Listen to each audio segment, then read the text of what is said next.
a-hole for breaking up with my girlfriend because she changed her looks to resemble my dead wife? My 35 male was married to Laura for 7 years. We have a son who is 10 now.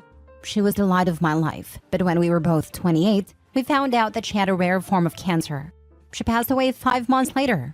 This crushed me, and I was left drowning in my grief for a long time afterwards. My son and I have been attending therapy weekly ever since. It's been tough, but I feel like we've made a lot of progress. I didn't feel up to another relationship for a while. I filled my time with hobbies, friends, and spending time with my son and family. Then, a little over a year ago, I met Kayla, 33 female, at a work event. We share a hobby that's pretty niche where I live, so we had a great time chatting about it. Eventually, we began to go out together. She's great, but different from my wife. I love her for who she is as an individual.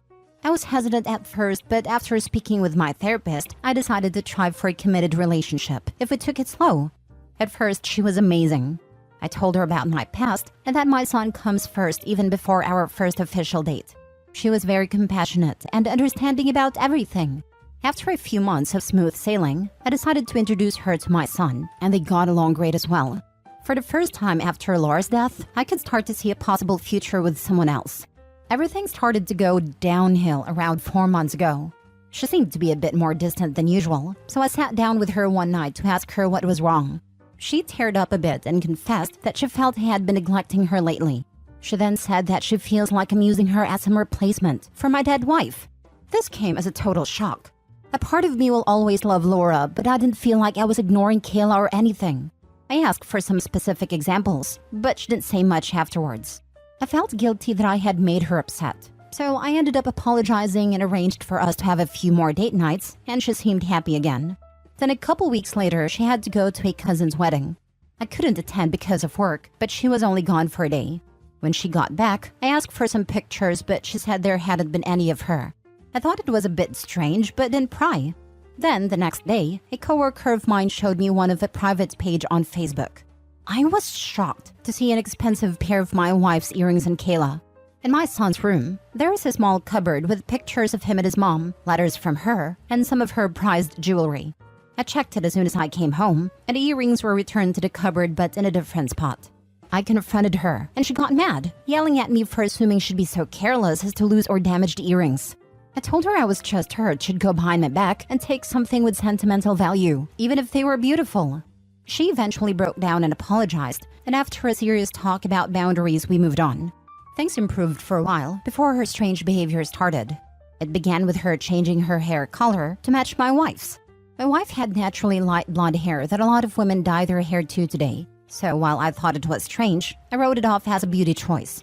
Then she began regularly straightening her hair. She has wavy hair, and my wife's hair was pinned straight. She also started to change her clothes to be more like my wife's, or at least the one she's seen in pictures. She also had her ears double pierced and got a cartilage piercing like my wife. This was all incredibly unnerving, but she just said I was crazy. I'd asked my family and they said I was nuts too, so I ignored it. Then she brought up having my son call her Mama. I said I wasn't a huge fan of the idea, but if my son wanted it, I supposed I'd be fine. She went on a whole rant about how it was different, because he called my wife Mommy, so it's not like she's stealing a title. He said no, and she was a bit cold to both of us for days. She seemed like a totally different woman than the one I fell in love with. But everyone around me just said I was probably nervous, since it's my first relationship after Laura's passing. The final straw was when she got a tattoo that was almost the exact same as my wife's. It was in the same spot, same color, just with a slightly different design. That was my final straw. I sat her down and confronted her a week ago with everything. At first, she denied it all, but then broke down in tears and said I never loved her. She said she felt that she had to live up to the memory of a ghost. This upset me because I had asked her before what I did specifically and she wouldn't discuss it. Plus, she was the one being weird and copying Laura. She kept sobbing and saying I didn't love her. I got so sick of it. I yelled at her saying that if she felt so unloved, we should just break up. I honestly do like her, but I've seen how miserable she has been lately. And I don't think this relationship is good for her mental health. She got dead silent and just left and drove away. I was just so tired of everything. Later that night, she tried to end herself with pills and barely survived. She has no living family, so I was listed as her emergency contact. She wrote a long letter to me saying she loves me so much, but obviously I don't feel the same. And that maybe if she was dead too, I'd love her, even a fraction of how much I loved my dead wife. I'm distraught over this. She's been so strange lately, but before all of this, I really did love her. My mom and siblings keep on saying that I'm awful for pushing her to this point, and that instead of ending it, I should have doubled down in reassuring my love for her. They all got along great with her, and had been hinting that they wanted us to get married so my son would have a mother again, and possibly some siblings. I didn't think I was the a-hole, but my whole family's being cold to me and I have no idea what to do. They're saying I should go visit as soon as possible and support her with this to rekindle our relationship. I'm not sure if I want to do that. She's so unhappy with me and seems obsessed over my dead wife. I keep on thinking over this and wondering if I should have reassured her of my love again or broken up with her in a more tactful way. Am I the a-hole? I'm sorry this is so long. My brain is still scrambled from the whole thing and I'm rambling. Now for the top comments. Things about to get crazy. Get as far away as possible. Not the a-hole though. You need to get her away from you and your son now. Self-harm attempts or threats are one of the biggest predictors of DV. And she is obviously a very emotionally unhealthy, manipulative woman. Please run. This times a million. Please, at least be in touch with an attorney and file for an order of protection if in the US. This is not safe for you and your son. I can't tell if she lives with you or not, but if she does, please go stay with someone you trust for a few days to give her time to clean her stuff out without the opportunity for confrontation. Maybe have cameras on just in case. Get yourself and your son safe. Go no contact in every possible sense. And please know that this is not your fault, and you deserve to be loved again by a true partner. She seems disturbed, and your family wants this woman around your son? Big no. And to commit to her and have kids with her? No, no, no, no, no, no. Yeah, it's long past due for Kayla to be tossed away and for him to start anew. But I fear Kayla did her damage in Opie, and now he will be hesitant about dating again. Good luck, Opie. Bringing a woman into your son's life that is mentally unstable is not better than not having a mother figure. If you are going to have any sort of healthy relationship, she needs to be happy first. Anyone worth being with will understand your son comes first and so should she. That means a mentally stable partner. If not, it's not going to work. Next story. Am I the a-hole for allowing my wife to cook for 7 hours by herself to prove a point? My wife is a neurologist. Once a month, we have a tradition where we and 4 other families we are friends with from her work gather in our houses for dinner. This month was our turn to host. Usually I cook all the meals at home because my wife is an incompetent cook, although she claims she's amazing at it. When she cooks, she would crank up the heat to max and says that it just cooks the meal faster. And it doesn't make any difference. It does. Friday night, I was doing prep work and all the vegetables since I was going to be cooking for around 7 hours yesterday. I was almost done when my wife came into the kitchen complaining that I was wasting my time and that I should be helping with the children. I got annoyed. We've had this fight for years. If I cook something simple for the next 4th month, she would nag me for weeks after each dinner with her friends about how I embarrassed her. This time, I wasn't in the mood for fighting, so I wrote out the entire menu with a schedule of when each dish had to be cooked. The menu is traditional homemade bread, 4 dips, roast aubergine, roasted bell peppers, cream and mushrooms, sour cream and caramelized onions, 2 platters of cured meats, and sausages for the appetizers. For the main course, there was lasagna and chicken skewers with an Indian marinade with 2 salads, green salad and cabbage and carrots. For dessert, there was a New York cheesecake and a lemon tart with Swiss meringue. There are 2 options for each, because one of the husbands is lactose intolerant, and we will seem cheap if we only had one option. My wife's words. When I was done, I called my parents and had them fake an emergency. Yesterday they called and said that a pipe burst and wanted my help. Since my wife is competent and can do everything by herself, I took the kids with me to fix the pipe and let her cook. I spent the day resting while pretending to fix the pipe, and my parents were playing with the kids.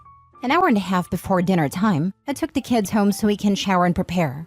As I mentioned, my wife did a horrible job. Either the food was raw, burnt, or a combination of both. Her friends probably went to McDonald's after that dinner because we have a lot of scraps left. Now she's singing a different song and saying that I abandoned her when I was the one that knows how to cook and she doesn't, and blames me for the whole fiasco. I still haven't told her the truth, and I'm not planning to actually. That is why I made this new account. But I wanted to know if I was the idiot in the situation, because she still hasn't learned her lesson and still blames me.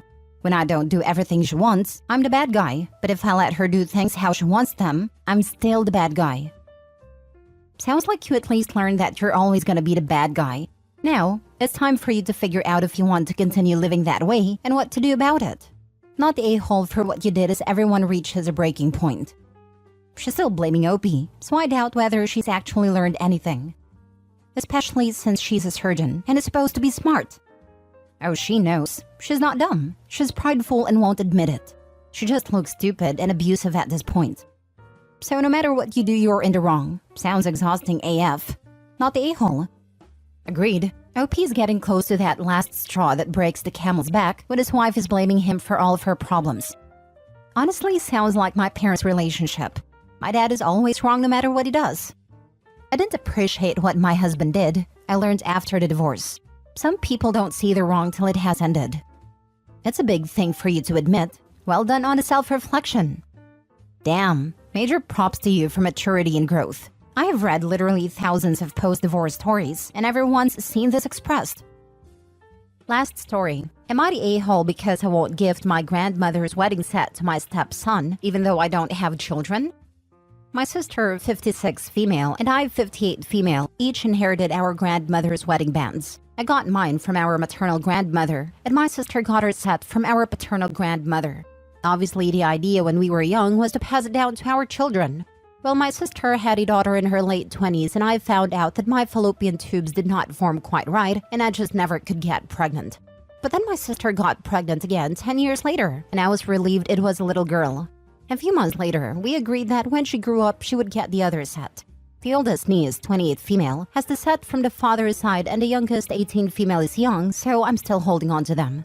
Not really relevant to the story, but my first husband left because he wanted kids. I have since married a wonderful man, 60 male, who has a son, 27 male, and I don't know if this is relevant, but he is an only child and so is my husband. My husband's parents died a decade ago or so he has really become attached to my family. My stepson's mother has a large Italian family, so he has a lot of cousins.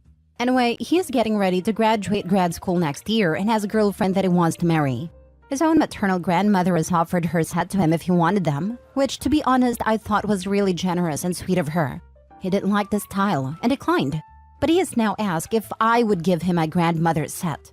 Here's the kicker. His reasoning is that my niece who is intended to receive it is asexual. I tried to gently and reasonably explain that it didn't matter what she does with it. They belong to her. She may very well want them for a wholly different reason. He said that there isn't a better reason than a marriage, since that is what they were made for, and that she made sure that isn't in her future. I, maybe stupidly, suggested maybe she would want a ceremony to commit to her own well-being and health and happiness. And he got real awful about her marrying her cat. I told him I'm sorry, but there are family heirlooms from my side of the family to be passed through my side of the family. He got snippy about it, saying, I guess I'm not your side of the family. At which point my husband said that this hurt his feelings since he thought I considered his son part of my family. An absolute mess of hurt feelings ensued, and it ended with a stepson storming off and my husband in the guest room. And I'm here completely alone. No kids of my own to give this to, and my husband acting like I just somehow severed him and his son from my family. And here's the thing, I don't care if my niece is ace, and if she is for her life, or if she explores romantic and personal relations of whatever nature, enthusiastic consenting adults is my only caveat. She is under no obligation to find an intimate partner of any gender, and certainly doesn't owe anyone children. She is 18 years old for Christ's sake. She may very well decide to share it with a platonic life partner, or she might do what my sister and I did and agree with her sister to pass it down through her children, which ironically the oldest niece has 2 baby girls, 3 and 4. But somehow I'm the a-hole? I mean, am I? Sorry if this is rambling and emotional, or if it's confusing. I should probably wait to write later, but I've spent the last hour crying and needed to vent. Edit? I'm sorry, my husband did not ever ask me to give his son the rings. When Sam, his son, made a comment about guessing he's not on my side of the family, my husband got upset, and things got derailed because his feelings got hurt, and the argument turned into me being an a-hole for saying his son isn't on my side of the family. From my husband's point of view, I think it's because my family's the only family he has aside of Sam, so if it seems like I cut Sam out, then that leaves him without anyone outside of my family? I don't know. I don't think my husband will not support me with the rings tomorrow. Things just got complicated and ugly and hurt with the whole part of the family thing. Not the a-hole. Before your husband and stepson entered your life, you pledged to pass your rings on to your niece. It doesn't matter what her reality is, they effectively belong to her, and you do not have the right to give her belongings to someone else. Only if you had no plans for the rings would your stepson be able to ask. It has nothing to do with whether he is part of the family. It's to do with honoring a promise. What makes your stepson even more of an entitled a-hole is his rejection of the rings he was already offered is not good enough. Exactly. How hurt must his own grandmother have been to have him reject a wedding set that was good enough for her? Not the a-hole. Your stepson just wants the nicest ring he can get for free. His own grandmother offered him her ring, but he wants the one from your grandmother because he or his girlfriend likes that one better. You have already promised the ring to your niece, and I think it is important to honor your word here. Agreed. Your stepson is a greedy, yucky person. Also, a promise is a promise. And the fact that the niece is ace is none of stepson's freaking business. Also, please keep the ring set safe and secure. We've heard too many stories on here about entitled family members helping themselves to jewelry after they've been told no.